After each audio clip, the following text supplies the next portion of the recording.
কি ভাবছেন তো পায়েস বানানো অনেক ঝামেলা, অনেক কষ্টের, অনেক সময় লাগে। আপনার হাতে যদি থাকে 10 মিনিট তাহলে এই মজাদার সুস্বাদু পায়েসটি আপনি অনায়াসেই তৈরি করতে পারবেন। আসসালামু আলাইকুম।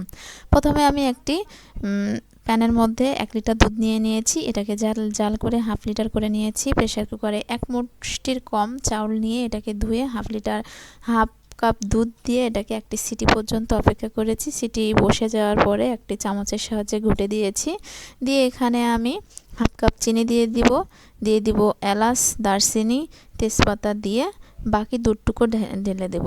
যদি আমার চ্যানেলটি ভালো লাগে প্লিজ সাবস্ক্রাইব করে দেন অ্যান্ড অন্যকে দেখার সুযোগ করে দেন। তো এ পর্যায়ে আমি বাকি দুধটুকু দিয়ে দিয়েছি। দিয়ে এখানে হাফ কাপ গুঁড়ো দুধ দিয়েছি। দিয়ে নেড়েচেড়ে আমি এটাকে নামিয়ে নেব। হয়ে গেল মাত্র 10 মিনিটেই প্রেসার কুকারে পায়েস রেসিপি। এটা অসম্ভব মজা লাগে, আপনি বুঝতেই পারবেন না এত অল্প সময় তৈরি করেছেন।